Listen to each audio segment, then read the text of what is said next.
Shields up, Ironbreakers. We're kind of here coming at you with another video, and today we're going to be talking about the reasons as to why some of you are choosing not to buy Monster Hunter Rise when it releases later in March.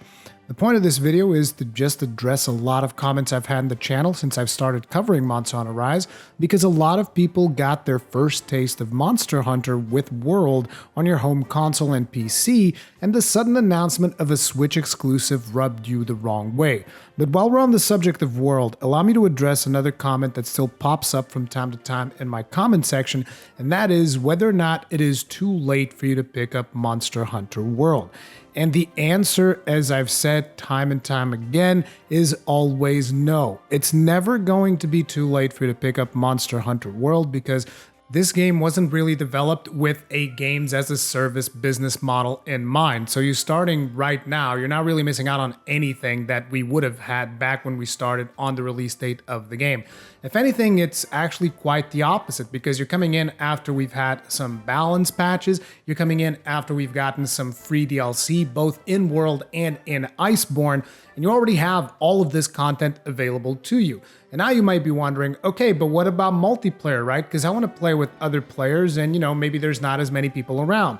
Well, here's what I can tell you from Steam charts. So on the PC side of things, 20 minutes ago, as of the recording of this video, which is probably going to be a little bit different when this video actually goes live, but as I'm recording, 20 minutes ago, there were 30,419 people playing Monster Hunter World. So I don't think this community is going to be dying down anytime soon on the PC side of things. And I'm pretty sure that you'll find a hefty sum of people still playing in console, so on PlayStation 4/PlayStation 5, because they even gave the game for free if you have PlayStation Plus. The game is free on PlayStation 5.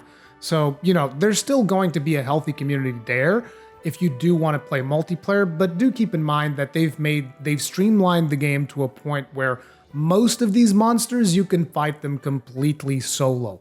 Even friggin' Safi Jiva, which is a monster that you only get like at the very end game of Iceborne, that was like a mandatory siege and you definitely needed a lot of players. They've made that more single player friendly. I still probably wouldn't do it single player though, but that's just me. So basically, no, it's not too late if you want to get into Monster Hunter World or if you want to get a friend into Monster Hunter World, and it's never going to be too late because it's not games as a service, okay? Just keep that in mind. You'll be able to play this game 10 years from now and still enjoy it just as much as we did back in the day. Now, anyway, the other thing that I wanted to bring up before we get into the actual reasons is that a lot of people are very vocal, and they've been saying stuff like, oh man, Capcom's not going to sell any copies whatsoever of Monster Hunter Rise. This game's going to be a complete flop. Like, there's been a lot of this stuff in my comment section. That's why I'm addressing it here, because let me tell you something, okay?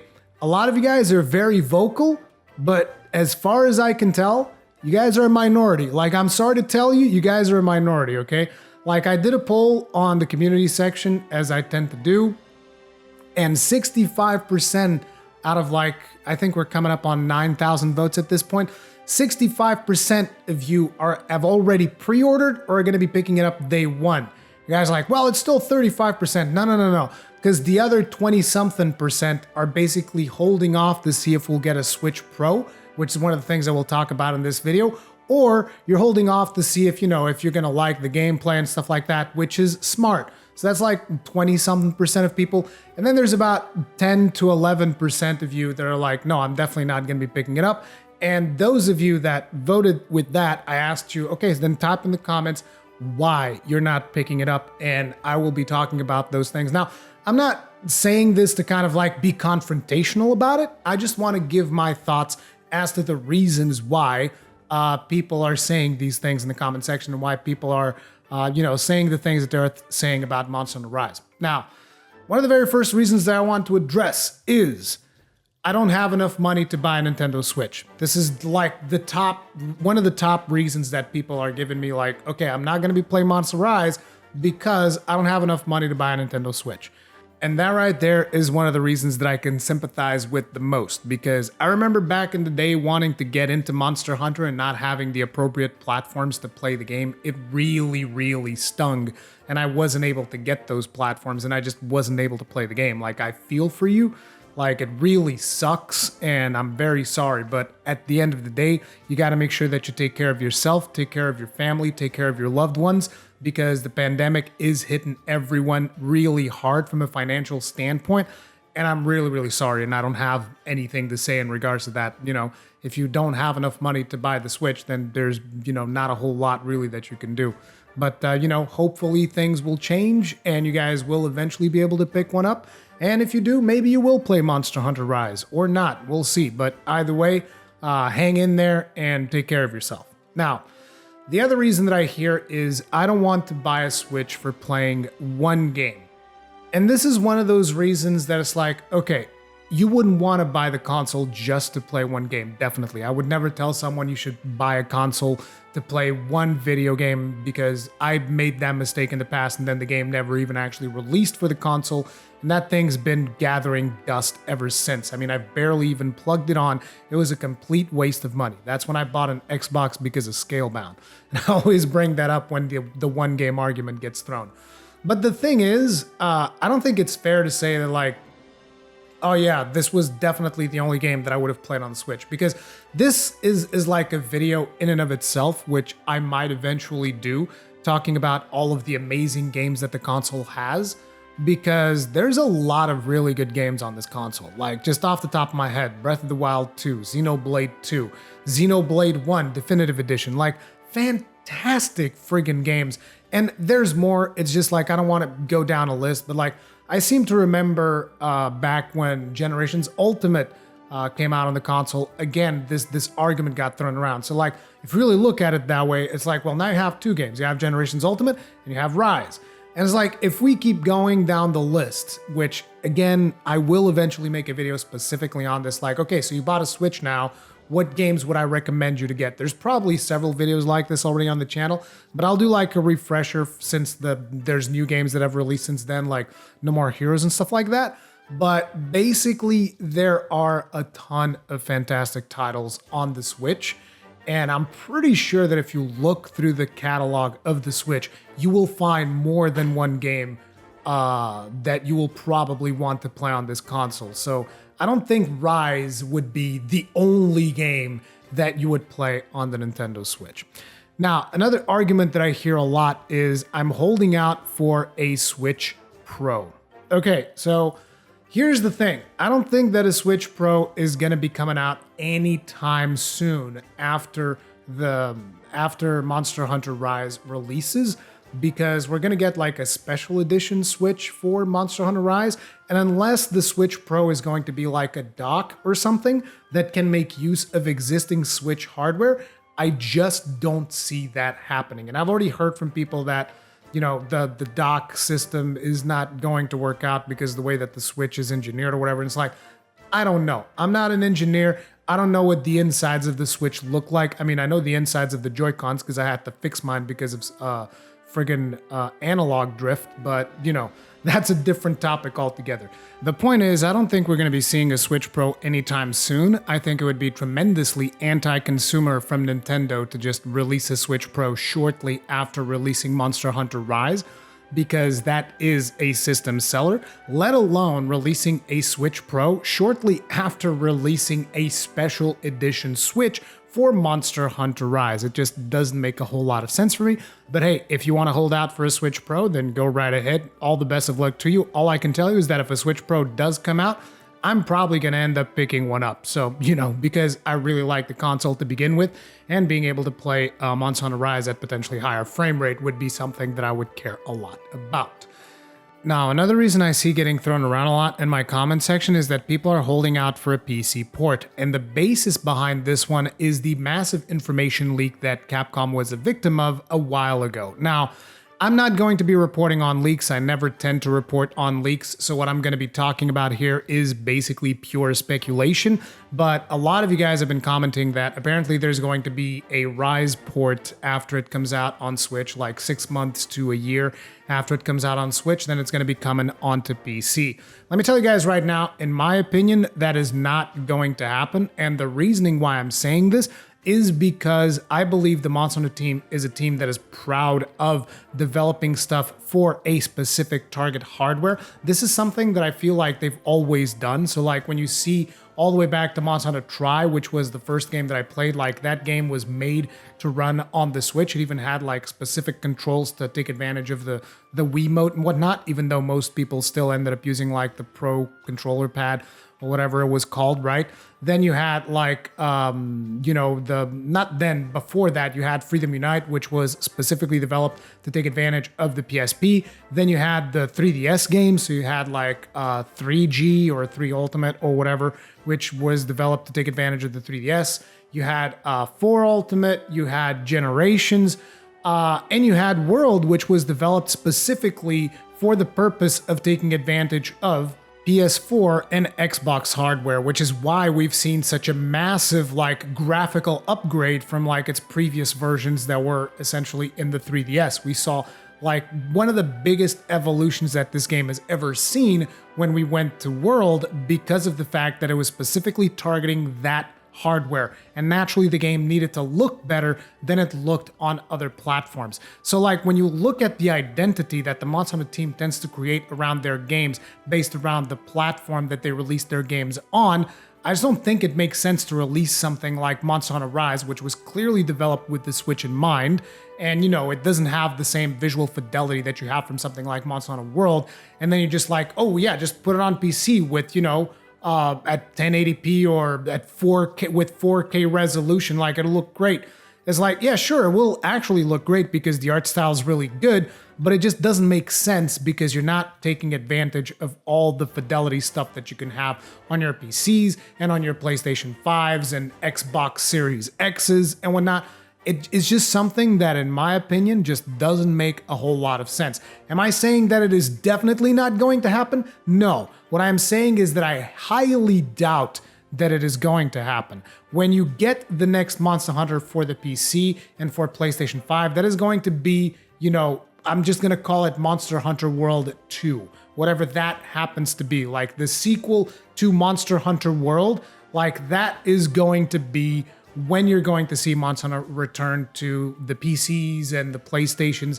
I don't think you're going to be seeing that with Rise. But again, am I saying that I don't want it to come to PC? No. Like, you guys know my stance on this. I would prefer if everybody could get the game everywhere. That's the way that I look on things. I don't look at my consoles as like, oh, this console is more valuable to me because it's got these exclusives. That's not the way I look at it, okay? I didn't get a PlayStation 5 just for the exclusives, or better yet, I didn't want it to get a PlayStation 5 just for the exclusives.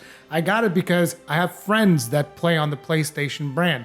It's a convenient console for me. I have a big catalog from PlayStation 4. I didn't get a Switch just to play the Switch exclusives. I got a Switch because, hey, it's cool to have a console that I can take with me to places. And the Switch is particularly good because I can not only take it with me, but also play it on a dock in a TV. Like, this is why I get consoles. I don't get too hung up on exclusives. Like, sure, having exclusives and whatnot, being able to play them is nice, but I would prefer if more people were able to enjoy those games because, the gaming community as a whole only has to benefit from it. But at the same time, I'm not stopping myself from playing a game because it's an exclusive. Like, some people tend to make that like a life or death situation where it's like, oh, I can't believe this thing is exclusive. I hate everyone and I hate everything because it's exclusive. Well, let me tell you, a lot of games would never have happened if they weren't exclusives because, nowadays developing video games is an extremely risky business. And when a game tanks, if it's an exclusive, then at least the developers have already recouped some of their money. And if it's not an exclusive, then it just tanks and the developers are screwed, okay? So I'm not against exclusives, but I'm also not for exclusives. I'm kind of neutral, somewhere in the middle. I would prefer everyone getting the game, okay? But like I said, I wouldn't hold my breath for a PC port, but ultimately, good luck to you guys that are holding out for it. Now, another reason that I also see this one hasn't really gotten thrown around as much, but some people have said, you know, I'm not going to be getting Monster Hunter Rise because my friends aren't going to be getting it either. Either because they don't have Switch Pros or because they don't like what the game is looking like, maybe because they started with World and now they just feel like it's a bit of a downgrade, which is another reason that we'll get into in a little bit more detail after this one. But, you know, the fact that your friends aren't getting the game does really suck because, you know, ultimately Monster Hunter is a game that is a lot more fun if you have other friends that are playing it. Not even necessarily just for the co-op aspect of it, but for the fact that it is conversation that you get to have with your friends. Like, oh man, did you fight the new Rathalos, dude? Did you see that new sweet move he's got? Oh man, I'm totally crafting this thing or I'm doing that thing. And it's like, I'm going to be able to get those interactions with my own community through making videos and live streaming the game and all of that stuff, even if none of my friends were getting the game. Essentially, a lot of you guys are getting it, so I'm going to be able to get those interactions with you guys. But you know, for a lot of people, having those interactions with your friends is almost as important, if not even more important, than playing the game cooperatively. So if your friends aren't getting it, the only thing that I can really say is that, look, you just need to get yourself some better friends, all right? You know, hey, man, look, every problem has a solution. Am I right? No, I'm joking. Like, I get it. It kind of sucks, but ultimately, there is still a large chunk of Monster Hunter Rise that is going to be entirely single player.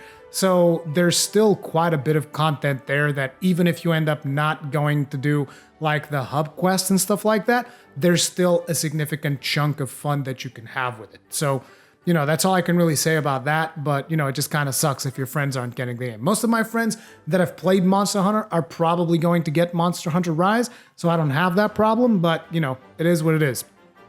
And finally, one of the most important reasons to talk about, because this is something that I completely disagree whenever people talk about this, is it's a massive downgrade from Monster Hunter World. Like, this is a point that I keep seeing being brought up both in my comment sections, on Twitter, on Twitch, like everywhere. I see this point being brought up all the friggin' time, and it really annoys me because here's the thing. How is it a massive downgrade? Are you talking like from a visual standpoint? Then it is a little bit of a downgrade because it's not going to have the same visual fidelity that you had back on your PlayStation 4s, on your PCs, on your Xbox Ones. Yeah, of course. No crap, dude. I mean, look, it's a Switch. It's not going to have the same hardware capabilities of a home console or a beefy gaming rig. It's just not going to happen. Like, as a matter of fact, I think the game looks fantastic for a Switch game. And if you play with it undocked, I think it looks friggin' phenomenal. And the reason why it doesn't look as good for me when I'm playing it in docked mode is because I'm playing it on a 4K TV. So it's like it's getting upscaled out the ass and it doesn't look amazing, okay? But I still think it looks pretty good, and I think that the art style does a lot for it, but most importantly for me, when it comes to the visuals of a game, what do I always tell you guys? Type it in the comments right now. I want to see if you guys get this right. Before you hear the rest of the sentence, what am I always telling you? What's the most important thing for me when it comes to visuals? The animations, okay? The animations of the game are still friggin' amazing. The detail on these animations is awesome. The detail on the monster animations, the detail on the hunter animations, that's the stuff that I really care about, right? If the animations have taken any kind of a dip, you would be seeing me criticize the crap out of the game. Straight up. Like, if I saw that the quality of animations had been reduced in any way, I would be the first person in line saying, no, this is definitely a downgrade. But no, if anything, I feel like some of them have actually been polished up. So to me, like, I think the game still looks really good. It doesn't have the same visual fidelity, it doesn't have 4K textures, it doesn't have HDR, and it doesn't need it. As far as I'm concerned, it doesn't need it because, like I've said and like I keep saying, we're gonna get a Monster Hunter eventually in this next generation that is going to bring you all of those things, the 4K textures, the 60 FPS, the HDR, like so many pixels that your eyes will bleed pixels while you're looking at it, okay? That is 100% going to happen. It's guaranteed. I know it's not been officially announced, but I'm guaranteeing it right here. And you can, like, 5 years from now, okay, 5 years from now, you can mark it down in your calendar. 5 years from now, if there's not a new Monster Hunter game in the home consoles, you can come in here and bash me for it. But I guarantee you it's not going to happen, okay? Because after the success of World, that is definitely coming. So it's like, maybe if visuals are such a big thing for you, then this is not the game for you. Maybe that's just the case, okay? Now, the other important thing that I want to bring up is that when people bring up a downgrade, we just talked about visuals. But from a mechanical standpoint, if anything, it is a massive upgrade from Monster Hunter World. Like, you guys need to understand, as someone that played Monster Hunter Generations, when I went to Monster Hunter World, I was like, okay, this is great for, you know, an entry point to players. But in terms of like the complexity of the moves, like, no, Generations was way more complex because you had 4 different styles. I'm just talking about Generations because if you talk about Generations Ultimate, then it's 6 styles. But you had 4 different styles. You had a bunch of different hunter arts for each of the weapons, which allowed you to do completely crazy stuff with your weapons. And then eventually with Generations Ultimate, it even upgraded it further because Double Cross came before Monster Hunter World, right? And that was the one that had like the 6 different hunting styles with all of the different friggin' all of the different hunter arts and all of that stuff. So like that from a mechanical standpoint was actually far more complex than Monster Hunter World. Monster Hunter World was far simpler when it came to its mechanics. And that's a good thing because Monster Hunter World ended up being a very, very much like an entry title for millions of players. So it's a good thing that it was simpler. But from a mechanical standpoint, like the things that we are seeing when it comes to Rise, like it is much more, there's much more depth there. There's going to be stuff that you're going to be able to like, you know, swap around some of your different silkbind techniques. You're going to be able to swap around some of the different move sets from these weapons. Like we saw the Gunlance has Blast Dash. We saw other weapons have other different moves that we currently don't have available in the Monster Hunter Rise demo. So being able to, you know, mix and match all of those things to really work around like your mixed set with a specific build loadout of moves for your character, like that's going to be far more complex and far more interesting, right? I've even heard some people say, oh, wire bugs are just like a terrible gimmick. And I'm just like, what? So somehow the clutch claw now all of a sudden is really good? Like, I don't understand. Because like, I think the wire bugs are way better than the clutch claw. Like 1,000,000 times better than the clutch claw. And I've seen people actually argue in favor of the clutch claw versus the wire bugs, which just doesn't make any sense to me. Like, how can you say that? The clutch claw is so incredibly unpredictable, and a lot of times it was glitchy as hell. Like, there's been 1,000,000 times that I've targeted like a monster's head with the clutch claw, and there was nothing in between, and I somehow end up on the monster's ass. So yeah, I think that from a mechanical standpoint, Monster Hunter Rise is actually a massive upgrade. But anyways, these were like the main reasons that people have talked about when it comes to the reason why they're skipping Monster Hunter Rise. I'm not trying to convince you to get on board with Monster Hunter Rise or not get on board with Monster Hunter Rise. I just wanted to present some counterpoints and to tell you guys my thoughts on all of these things because it makes it easier than me replying to each individual comment, because there's a lot of you guys talking about specific stuff that you don't like about Monster Hunter Rise, and I understand. And it's like, usually I like replying to every single comment with my own thoughts, and I just figured that this would be a more efficient way of going about it. Either way, if you enjoyed this video, make sure to hit the like button because it helps me out a lot. If you usually enjoy my content, subscribe, hit the bell notification icon, all of that stuff. I'll see you guys in the next one. Stay strong, stay safe, peace out.